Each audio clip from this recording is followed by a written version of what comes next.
नमस्कार, KP news 24/7 में आपका स्वागत है। मैं अश्विनी आपके साथ। आइए एक नजर डालते हैं आज के मुख्य समाचारों पर। मतदाता सूची का विशेष परीक्षण। मतदाता सूची में नाम सुधार के लिए 9 दिसंबर तक समय। अतिरिक्त जिला कलेक्टर शिव कुमार शिलवंत ने दी जानकारी। चिकित्सा शिक्षा मंत्री 28 अक्टूबर को बीदर जिले का दौरा करेंगे। सिद्धरामैया ने कर्नाटक को नजरअंदाज करने के लिए पीएम मोदी की आलोचना की। बीजेपी विधायक अरविंद बेलाड ने डीएसआर की तर्ज पर कर्नाटक राजधानी क्षेत्र का पक्ष लिया। कर्नाटक में अक्टूबर में बिजली की मांग बढ़ी, कर्नाटक ऊर्जा मंत्री ने बताया। 1947 में पाकिस्तानी सैनिकों को इंडियन आर्मी ने चटाई थी धूल, याद में मनाया गया शौर्य दिवस। चित्रकूट के रघुवीर मंदिर में दर्शन करने पहुंचे पीएम मोदी, सभा को किया संबोधित।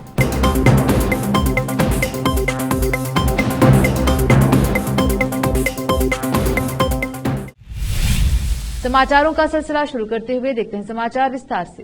पहले समाचार स्थानीय। मतदाता सूची के विशेष पुनरीक्षण 2024 के तहत मतदाता सूची सत्यापन कार्यक्रम आयोजित किया गया और बीदर जिले के मतदाताओं ने मतदाता सूची में अपना नाम जोड़ा। डिप्टी कलेक्टर शिव कुमार शिलवंत ने बताया कि यदि निराकरण सहित अन्य कोई समस्या है तो 9 दिसंबर तक का समय है। वे शुक्रवार को जिलाधिकारी कार्यालय में मतदाता सूची के प्रारूप प्रकाशन को लेकर राजनीतिक दलों के प्रतिनिधियों एवं नेताओं की बुलाई गई बैठक की अध्यक्षता कर रहे थे। जिला के सभी मतदान केंद्रों पर प्रारूप मतदाता सूची तैयार करें। उन्होंने बताया कि इसका प्रचार प्रसार तहसील कार्यालय, सहायक आयुक्त कार्यालय, जिला रिटर्निंग अधिकारी कार्यालय एवं निर्दिष्ट स्थानों के नोटिस बोर्ड पर किया जा रहा है। जिले के सभी विधानसभा निर्वाचन क्षेत्रों के लिए प्रारूप मतदाता सूची की एक प्रति अनुमोदित राजनीतिक दलों को जारी की जाएगी। उन्होंने बताया कि उक्त प्रारूप मतदाता सूची के संबंध में यदि कोई दावे एवं आपत्तियां हो तो उन्हें 27 अक्टूबर को 9 दिसंबर के भीतर संबंधित तहसील कार्यालय में जमा कराने का समय दिया गया है। बीदर जिले में कुल 7,14,506 पुरुष मतदाता और 6,07,210 महिला मतदाता हैं और जिले में कुल 13,84,716 मतदाता हैं। मतदाताओं के पास दी गई समय अवधि के भीतर मतदाता सूची में अपना नाम जोड़ने और सही करने का समय है। चिकित्सा शिक्षा और कौशल विकास, उद्यमिता और आजीविका मंत्री शरण प्रकाश पाटिल 28 अक्टूबर को बीदर जिले का दौरा करेंगे। उस दिन रात 11:50 पर वे कलबुर्गी से सड़क मार्ग से बीदर पहुंचेंगे। वे दोपहर 12 बजे बीदर मेडिकल कॉलेज में आयोजित 89वें Indian medical association medical college IOM 2023 कार्यक्रम में हिस्सा लेंगे। फिर दोपहर 2 बजे बीदर मेडिकल कॉलेज HKHOS में प्रगति समीक्षा बैठक करेंगे। शाम 4 बजे बीदर जिला औद्योगिक विकास विभाग की प्रगति समीक्षा बैठक होगी। मंत्री के निजी सचिवों ने कहा कि शाम 6:30 बजे वे सड़क मार्ग से बीदर से कलबुर्गी रवाना होंगे। विशेष संवाददाता की रिपोर्ट। अब देखते हैं समाचार राज्य की। कर्नाटक के मुख्यमंत्री सिद्धरामैया ने कर्नाटक राज्य को नजरअंदाज करने के लिए प्रधानमंत्री मोदी की आलोचना की। यह वर्ष कर्नाटक के लिए एक महत्वपूर्ण मील का पत्थर है क्योंकि हम अपने प्रिय राज्य का नाम बदलने के 50 वर्ष पूरे होने का जश्न मना रहे हैं। नवंबर को कन्नड़ राज्योत्सव खुशी, गर्व और सामूहिक उत्सव का समय होना चाहिए। हालांकि पीएम मोदी के नेतृत्व में पिछले 9.5 वर्षों से केंद्र सरकार द्वारा की गई उपेक्षा और उदासीनता की छाया हमारी उत्सव की भावना को कम कर देती है। मुख्यमंत्री ने कहा कि हमारी समृद्ध संस्कृति विरासत को उदासीनता का सामना करना पड़ रहा है और महत्वपूर्ण नदी जल मुद्दे अनसुलझे हैं। इसके अलावा प्राकृतिक आपदाओं के समय गहरी चुप्पी और सहायता की कमी बेहद चिंताजनक है। मुख्यमंत्री ने कहा, हमें बदलाव की उम्मीद है, खासकर जब हम कन्नड़ राज्योत्सव के करीब पहुंच रहे हैं। यह एक ऐसा समय है जब कर्नाटक की भावना सबसे अधिक चमकती है और हम लोग बेहतर के हकदार हैं। हम मान्यता, सम्मान और देश के विकास में उचित हिस्सेदारी की मांग करते हैं। हुबली धारवाड़ पश्चिम के भाजपा विधायक अरविंद बेलदार ने विधानसौधा में एक बयान के दौरान परोक्ष रूप से बेंगलुरु दक्षिण जिले के निर्माण के लिए अपना समर्थन व्यक्त किया। उन्होंने सुझाव दिया कि शहर और आसपास के कस्बों और गांवों को शामिल करके बेंगलुरु के आसपास एक कर्नाटक राजधानी क्षेत्र NCR स्थापित करना सबसे उपयुक्त कार्यवाही होगी। बेलार ने प्रस्ताव दिया कि विकासात्मक प्रयासों को सुविधाजनक बनाने के लिए रामनगर, कोलार, तुमकुर और बेंगलुरु के कुछ हिस्सों को इस पहल में शामिल किया जाना चाहिए। उन्होंने इस बात पर जोर दिया कि यह राय उनका व्यक्तिगत दृष्टिकोण था और उन्होंने इस मामले को राजनीतिक दृष्टिकोण के बजाय विकासोन्मुख दृष्टिकोण से देखने के महत्व को रेखांकित किया। दिल्ली के आसपास के राष्ट्रीय राजधानी क्षेत्र NCR की तुलना करते हुए बेलार ने कहा कि प्रस्तावित कर्नाटक राजधानी क्षेत्र KCR में बेंगलुरु के विकास और इसके आसपास के क्षेत्रों के विकास पर ध्यान केंद्रित करते हुए किया जाना चाहिए। उन्होंने ऐसे निर्णय लेते समय विकास को प्राथमिकता देने के महत्व को रेखांकित किया। कर्नाटका के ऊर्जा मंत्री केजे जॉर्ज ने कहा कि राज्य में पिछले कुछ महीनों में बिजली की मांग बढ़ी है। नई दिल्ली में पत्रकारों से बात करते हुए मंत्री ने कहा कि अक्टूबर में बिजली की मांग 15,000 मेगावाट बढ़ गई है। जॉर्ज ने कहा कि कर्नाटका की कुल स्थापित क्षमता 32,009 मेगावाट है, जिसमें से 26,000 मेगावाट राज्य के उपभोक्ताओं के लिए और शेष सीधे निजी कंपनियों को जाती है। उन्होंने कहा कि चरम सौर ऊर्जा उपलब्धता के दौरान अधिकतम मांग 16,000 मेगावाट तक होती है। जॉर्ज ने यह भी कहा कि केंद्र से राज्य को कोयला आवंटन आवश्यकता के अनुरूप नहीं है और खनन क्षेत्रों में बारिश के कारण गुणवत्ता प्रभावित होती है। उन्होंने कहा कि कर्नाटका में बारिश की कमी के कारण जल स्रोतों का पूरा दोहन नहीं हो पाया है और तापीय ऊर्जा पर जोर बढ़ गया है। मंत्री ने विस्तार से बताते हुए कहा कि इसके अलावा खराब मानसून के कारण सिंचाई पंप आईपी सेट से बिजली की मांग 46% बढ़ गई है। वे शेर का हिस्सा खा रहे हैं। थर्मल पावर प्लांटों से बिजली उत्पादन में कमी के कारण कर्नाटका में उत्पादन क्षमता में 300 MU मेगा यूनिट की गिरावट देखी गई है। सौर और पवन ऊर्जा उत्पादन भी 270 से 280 मेगा यूनिट से घटकर 230 से 240 मेगा यूनिट रह गया है।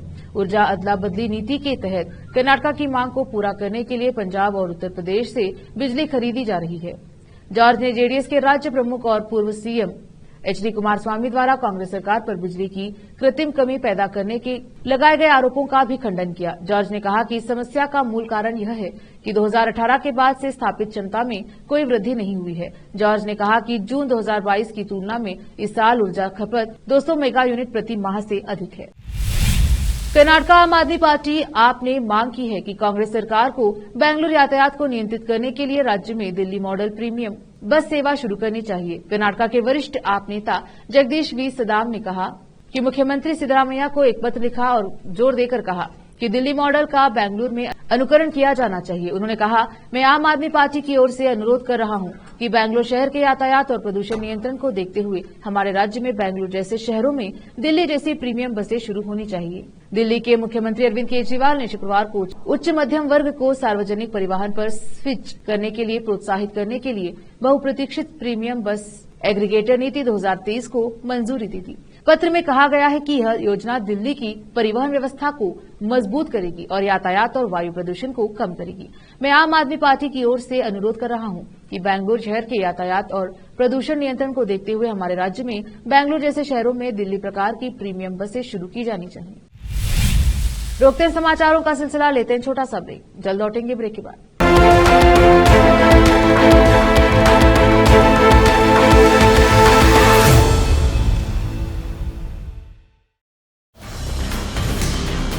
हिंदुस्तान के हर कोने में हम हैं मौजूद। 24 घंटे हालात पर गहरी नजर,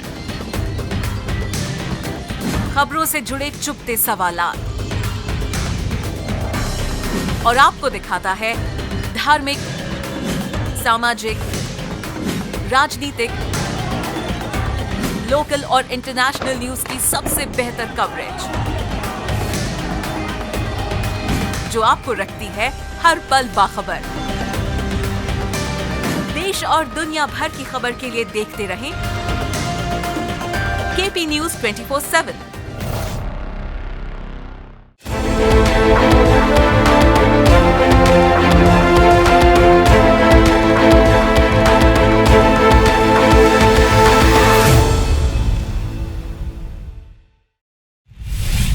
ब्रेक के बाद स्वागत है आपका। देखते हैं देश के अन्य समाचार। सेना ने कश्मीर से पाकिस्तानी सैनिकों को खदेड़ने के लिए फोर्स के श्रीनगर पहुंचने की 76वीं सालगिरह के मौके पर शुक्रवार को शौर्य दिवस मनाया। बता दें कि उस दिन श्रीनगर आए सैनिकों ने आजाद भारत में सेना की पहली विजय सुनिश्चित की थी। कश्मीर के तत्कालीन महाराजा हरि सिंह और भारत गणराज्य के बीच विलय पत्र पर हस्ताक्षर होने के एक दिन बाद भारतीय सेना की टुकड़ियां जम्मू कश्मीर से पाकिस्तानी सेना को खदेड़ने के लिए बडगाम एयरपोर्ट पर उतरी थी।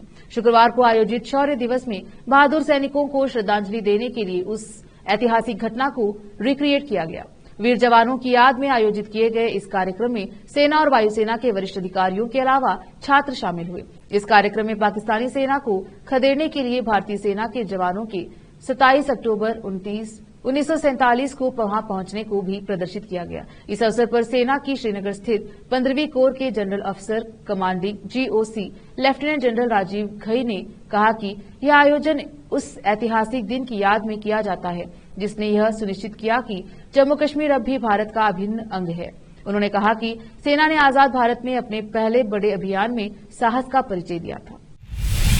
प्रधानमंत्री नरेंद्र मोदी मध्य प्रदेश के चित्रकूट दौरे पर पहुंचे हैं। यहां प्रधानमंत्री रघुवीर मंदिर पहुंचे और पूजा अर्चना की। यहां पीएम मोदी ने स्वर्गीय अरविंद भाई मफतलाल के शताब्दी जन्मवर्ष समारोह में भाग लिया। सभा को संबोधित करते हुए उन्होंने कहा, चित्रकूट के बारे में कहा गया है कि कामत भे गिरी राम प्रसादा अवलोकत अपहरत विषादा, अर्थात चित्रकूट के पर्वत कामतगिरी भगवान राम के आशीर्वाद से सारे कष्टों और परेशानियों को हरने वाले हैं। चित्रकूट की ये महिमा यहाँ के संतों और ऋषियों के माध्यम से ही अक्षुण्ण बनी हुई है। पूज्य रणछोड़ दास जी ऐसे ही संत थे। उनके निष्काम कर्मयोग ने मुझे हमेशा प्रेरित किया है।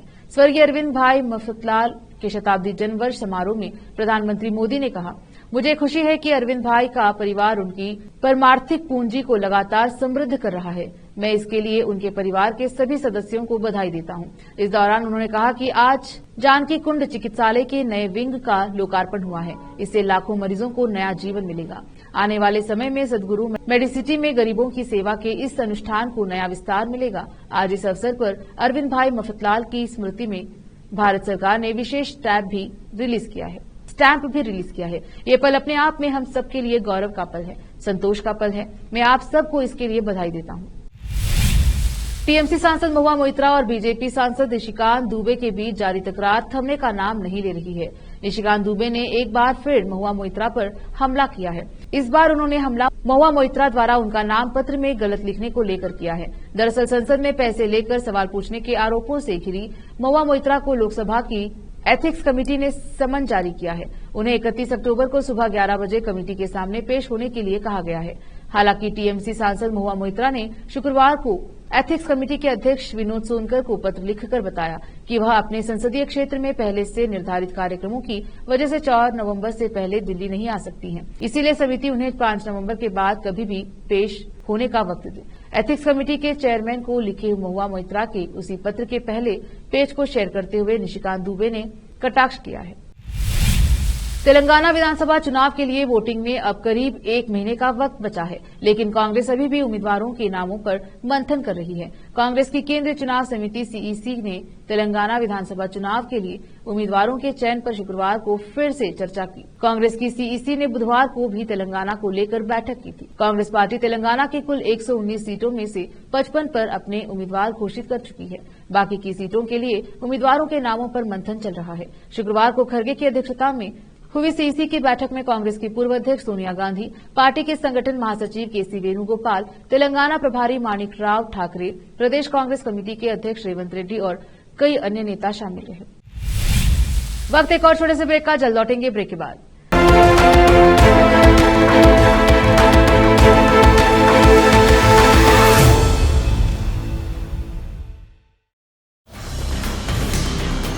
हिंदुस्तान के हर कोने में हम हैं मौजूद। 24 घंटे हालात पर गहरी नजर, खबरों से जुड़े चुपते सवालात और आपको दिखाता है धार्मिक, सामाजिक, राजनीतिक, लोकल और इंटरनेशनल न्यूज की सबसे बेहतर कवरेज, जो आपको रखती है हर पल बाखबर। देश और दुनिया भर की खबर के लिए देखते रहें केपी न्यूज 24/7।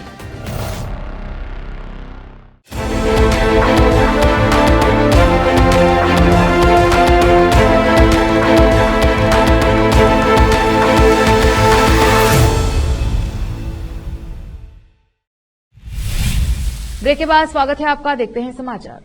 इजराइल और हमास की जंग नहीं थम रही है। गाजा पट्टी पर 2 दिन में दूसरी बार इजराइल ने बड़ा हमला किया है। गाजा सिटी के बाहरी इलाकों को इजरायली सेना ने निशाना बनाया। इजराइल की सेना पर ईरान की धमकियों का भी कोई असर नहीं पड़ा है। ईरान ने चेताया था कि यदि इजराइल ने जमीनी हमले के लिए गाजा में पैर रखा तो वही दफन कर दिए जाएंगे, लेकिन इजराइल ने 2 दिन में दूसरी बार गाजा पर जमीनी हमला किया। यह जानकारी इजरायली सेना ने शुक्रवार को दी। अमेरिका भी जंग में कूदा और इस दौरान अमेरिका के लड़ाकू विमानों ने भी पूर्वी सीरिया में कुछ स्थानों पर हमले किए। अमेरिकी रक्षा मंत्रालय के कार्यालय पेंटागन ने बताया कि ईरान के रेवोल्यूशनरी गार्ड कोर IRGC से जुड़े ठिकानों पर शुक्रवार तड़के हवाई हमले किए गए। ये हवाई हमले क्षेत्र में गत सप्ताह अमेरिकी सैन्य अड्डों और कर्मियों पर किए गए ड्रोन तथा मिसाइल हमलों के जवाब में किए गए। इन हमलों से गाजा युद्ध को लेकर क्षेत्रीय तनाव और बढ़ गया है। स्वास्थ्य मंत्रालय ने बताया कि हमास शासित गाजा में इजरायली हमलों में 2,900 से अधिक नाबालिगों और 1,500 से अधिक महिलाओं समेत 7,000 से अधिक फिलिस्तीनी मारे गए। हमास ने 7 अक्टूबर को दक्षिणी इजरायल में अप्रत्याशित हमला किया था, जिसके जवाब में इजरायल ने कई विनाशकारी हवाई हमले किए। इजरायल और हमास के बीच पूर्व में हुए सभी 4 हमलों में करीब 4,000 लोगों की मौत हुई। इजरायली सरकार के अनुसार हमास द्वारा शुरुआत में किए गए हमले के दौरान इजरायल में 1,400 से अधिक लोग मारे गए, जिनमें अधिकतर आम नागरिक थे। हमास ने गाजा में कम से कम 229 लोगों को बंदी बना रखा है। इसी महीने की शुरुआत में दक्षिण इजरायल में हमास के हमले के बाद गाजा में भीषण घेराबंदी की गई और वहां भोजन, पानी तथा दवाएं खत्म हो रही हैं। इजरायल और हमास के बीच जंग जारी है। हमास ने 7 अक्टूबर को इजरायल पर जोरदार हमला किया था। बेकसूर आम इजरायली नागरिकों को मौत के घाट उतारने के बाद कई लोगों को अपने साथ बंधक बनाकर ले गए। इस घटना के बाद इजरायल ने गाजा पट्टी पर जोरदार हमला किया। हमास के कई ठिकानों को नष्ट किया गया। यह कार्रवाई लगातार जारी है। इसी बीच कल गुरुवार को कुछ घंटों के लिए इजरायल के सैनिक और टैंक गाजा सीमा में घुस गए और तबाही मचाकर लौट आए। इन सब के बीच इजरायल के दुश्मन और हमास के हिमायती ईरान ने इजरायल को खुली चेतावनी दे डाली। ईरान ने चेताया कि यदि इजरायली सैनिकों ने गाजा में घुसने के लिए कदम रखा तो वही दफन किए जाएंगे। इजरायल और हमास के बीच 20 दिनों से जंग जारी है। इधर हमास तो दूसरे ओर लेबनान है, जहां आतंकी संगठन हिजबुल्लाह के लड़ाके उत्तरी इजरायल पर हमले कर रही हैं। हिजबुल्लाह को ईरान का समर्थन प्राप्त है। इसी बीच ईरान के इस्लामिक रेवोल्यूशनरी गार्ड कॉर्प्स के commander in chief general Hossein Salami ने कहा कि इजरायल बमबारी के अलावा कुछ नहीं कर सकता। अगर वे जमीन पर आएंगे तो उन्हें निगल लिया जाएगा। गाजा का ड्रैगन उन्हें खा जाएगा। अगर वे गाजा में कदम रखेंगे तो उन्हें वही दफना दिया जाएगा। इसलिए उनके पास कोई रास्ता नहीं है। उन्हें लगता है कि वे अपराध करके हार की भरपाई कर सकते हैं। एक नजर फिल्मों के समाचारों पर। रणबीर कपूर ने लिया रश्मिका मंदाना से मरने के बाद भी साथ निभाने का वादा। सतरंगा रे में दिखा करवा चौथ का व्रत। अब समाचार खेल जगत की। इंडिया वर्सेस इंग्लैंड मैदान पर उतरते ही रोहित शर्मा पूरा करेंगे स्पेशल शतक। दिग्गजों की लिस्ट में होंगे शामिल। आखिर में समाचार बाजार की। बेटियों के फ्यूचर को ध्यान में रखते हुए भारत सरकार की एक खास स्कीम सुकन्या समृद्धि योजना जारी की। अब नहीं करनी होगी बेटी के फ्यूचर की चिंता। फिर से एक नजर आज के मुख्य समाचारों पर। मतदाता सूची का विशेष परीक्षण। मतदाता सूची में नाम सुधार के लिए 9 दिसंबर तक समय। अतिरिक्त जिला कलेक्टर शिव कुमार शिलवंत ने दी जानकारी। चिकित्सा शिक्षा मंत्री 28 अक्टूबर को बीदर जिले का दौरा करेंगे। सिद्धरामैया ने कर्नाटक को नजरअंदाज करने के लिए पीएम मोदी की आलोचना की। बीजेपी विधायक अरविंद बेलाड ने डीएसआर की तर्ज पर कर्नाटक राजधानी क्षेत्र का पक्ष लिया। कर्नाटक में अक्टूबर में बिजली की मांग बढ़ी। कर्नाटक ऊर्जा मंत्री ने बताया। 1947 में पाकिस्तानी सैनिकों को इंडियन आर्मी ने चटाई थी धूल। याद में मनाया गया शौर्य दिवस। चित्रकूट के रघुवीर मंदिर में दर्शन करने पहुंचे पीएम मोदी। सभा को किया संबोधित।